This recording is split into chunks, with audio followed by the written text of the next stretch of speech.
నిజంగా చాలా అదృష్టంగా భావిస్తున్నాను. మేము మార్నింగ్ ఎమ్మెల్యే గారి ఇంటికి టిఫిన్ చేయడానికి వెళ్ళాము.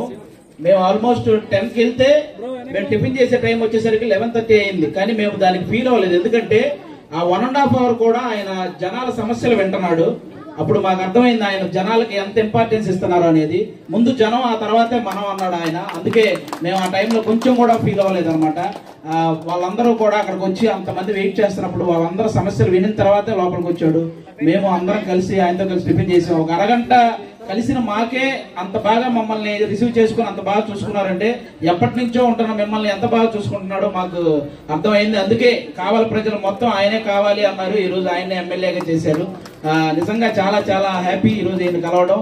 అంటే చాలా తక్కువ మంది ఉంటారు. ఓన్లీ ఇప్పుడే ఆయన అన్నాడు, నేను ఎప్పుడు నిజాయితీగానే ఉంటా, మీ పరువు నిలబడతా అనే మాట ఒక రాజకీయ నాయకుడు ఇవ్వడం అంటే మామూలు విషయం కాదు. అది ఇంకా అలాంటి వ్యక్తి మీకు ఎమ్మెల్యేగా ఉండడం మీ అందరు అదృష్టం. మీ కావాలి ఇంకా బాగా అభివృద్ధి చెందుతుంది, ఇంకా ఇంకా మీరందరూ హ్యాపీగా ఉంటారు. ఇది వన్స్ అగైన్ మీకు కంగ్రాట్స్ అండ్ మీరు ఇలాగే ముందుకెళ్ళడం మనస్ఫూర్తిగా కోరుకుంటాను sir. Thank you so much. Thank you.